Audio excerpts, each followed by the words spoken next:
Assalomu alaykum hammaga. Bugun biz navbatdagi zavodimizga kelganmiz. Largev zavodi. Bu zavodimizda biz 3D rentgenlar ishlab chiqaramiz stomatologiya uchun.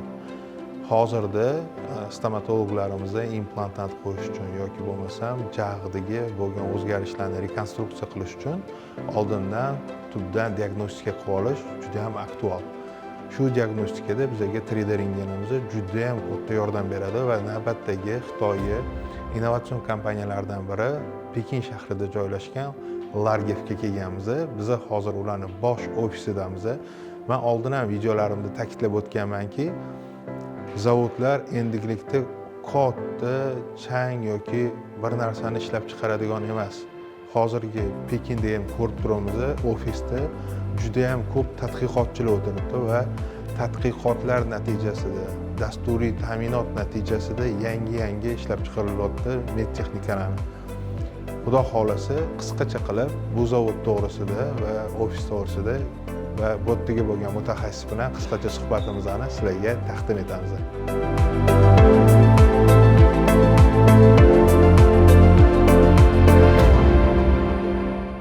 Hozir biz Largev kompaniyasining menejeri biz uchun notanish qiz emas.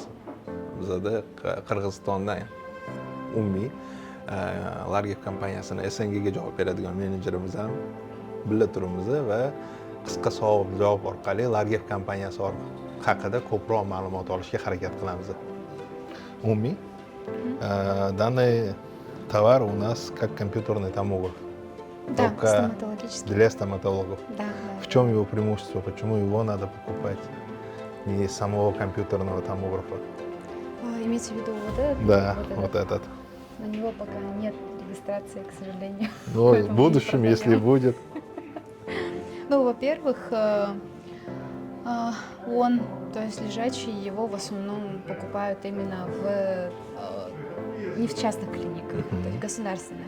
Тут также два детектора у нас, две трубки. То есть, если вы говорите у Ньютома, например, все по одному, если не ошибаюсь, а тут по два. И малое излучение тоже очень.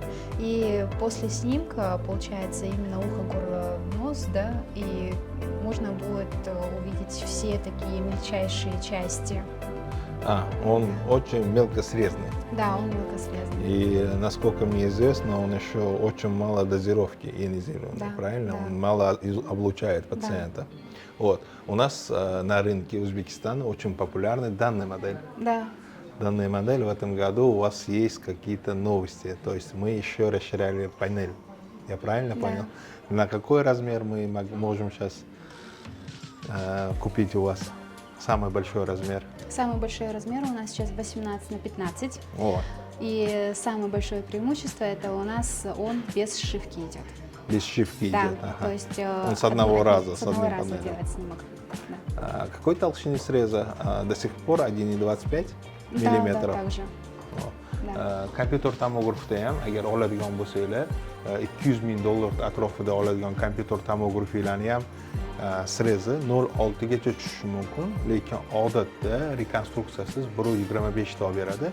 Lekin bu modelimizda kompyuter tomografdan 20 barobar kamroq nurlaydi. Buni bemalol har bitta stomatologiyada ishlatishimiz mumkin. Tan narxi ham 4 barobar arzonroq. Мы можем посмотреть офис и люди чем занимаются здесь. Это я вижу, это не завод, офис, Да. но мне интересно, чем они здесь занимаются. Да, конечно, давайте я расскажу. С какого начнем тогда отдела? Любой, который вы покажете нам. Давайте с административного тогда. Да? Здесь как раз таки сидит начальница. Здесь? Да, здесь сидит начальница административного отдела, то есть она является еще и заместителем генерального директора. А какое количество людей работает в вашем заводе? Вообще в нашей компании работает больше, чем 400 человек. Ой, Да. А здесь именно у нас сидит примерно, наверное, есть 100 с лишним человек. это у вас центральный офис? Да, это самый головной центральный А офис. где у вас сидят разработчики? Пойдемте дальше. Здесь у нас именно наши коллеги сидят, они разрабатывают программное обеспечение. Его зовут Шифан, а это Чанхао. Да. Смотрите, на самом деле, что что-то для того, чтобы создать, где-то их надо сначала обучать, этих разработчиков. Вот, они уже у нас 14 лет работают в этом сфере, понятно? У вас есть школа 14-летняя, история. Вот, они где-то обучались, или откуда вы берете новых разработчиков именно? Я это не подскажу. Это наверное, секрет, да, это китайский? директор уже скажет, да. Понятно. Я это уже не знаю. А здесь уже сидят ребята, которые разрабатывают само оборудование. Само оборудование. Да. Отлично. Они так далеко сидят, например, у вас завод где-то далеко находится, но разработчики здесь. Это нормально? Ну, у нас разработчики, они делятся на самом деле. Тут сидит самая главная часть, получается, а там уже сидит та часть, которая проверяет само оборудование при выпуске. Ага, понятно. Да. Вот, можем тогда пройти Да, дальше? да, конечно.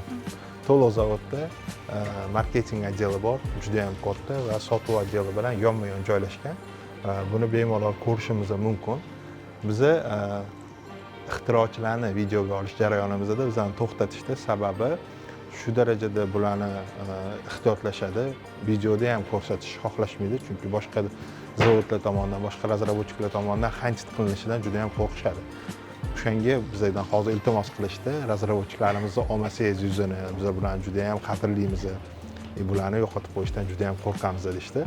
Shuning uchun bemalol marketing отделы bu ofisimizda 100 dan ortiq odam ishlaydi. Largev kompaniyasida aslida 400 dan ortiq xodim hozir ish yurityapti. Qolgan xodimlar boshqa ofislarda va zavodda joylashgan. Ishlab chiqaruvchilar bu yerda turgandan bizada muammo yo'qmi? Ishlab chiqaruvchi joy boshqa yoqda, razraботчиклар boshqa yoqda desa, yo'q, hech qanaqa. Biz aniq-tiniq qilib ixtironi qilib beramiz. Bundan keyin o'shanga qarab bemalol ishlab chiqarishaveradi va test jarayonlarini o'tkazishaveradi deb aytishyapti. Ko'rib turganingizdek, har bitta zavod hozirgi kunda faqatgina temir qismidan iborat emas. Agar bundan 50 yil oldin ishlab chiqarish uchun yaxshi detal, yaxshi bir-biri bilan совместимый detallar sonidan bo'ladigan bo'lsa, hozir faqat dasturiy ta'minot, sababi apparatni o'zini yasash uchun juda ham ko'p fabrikalar, zavodlar bor. Bemalol zakaz qilsangiz, bergan texnologiyangiz bo'yicha, bergan ehtiyot qismlaringiz bo'yicha yasab berishaveradi, lekin dasturiy ta'minotni mana shu texnikani ishlatish uchun faqatgina alohida gruppalar bitta g'oya asosida qilinishi kerak va bular mana ofisda o'tirib hozir shu narsani yozib va uni testga jo'natib o'tirishibdi. Да. Так Ларгев, понимая, что он заинтересован брать людей, куда он хочет, на какой рынок хочет зайти, оттуда он берет людей. Да, да. То есть у нас вот есть коллега, который он там вот сидит, она отвечает в основном, она знает португальский, и она в основном отвечает за португальский такой рынок. А здесь у меня коллега сидит, вон там коллега, они разговаривают на испанском. Да, и они отвечают за испанский рынок. Насколько популярный сам бренд в Европе? Он популярный очень, во многих странах он установлен, но также он еще, Шарли вам подскажет точно. Все. Количество и в каких странах установлен. Ну а так популярно. В Польше покупают прям по 10 штук. Понятно. Да, Значит, Польша один из передовых покупателей. Наверное, скажем так. Отлично. Да. Польские, они под брендом Ларгев забирают или они ОМ забирают? Нет, под брендом Ларгев. Отлично, отлично.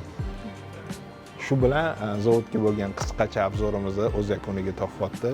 O'ylaymanki, yaqin orada O'zbekistonda ham xuddi shunaqa zavodlar bo'lishini juda ham xohlab qolgan holatda sizlar bilan xayrlashib qolaman va navbatdagi zavoddagi obzorimizgacha xayr.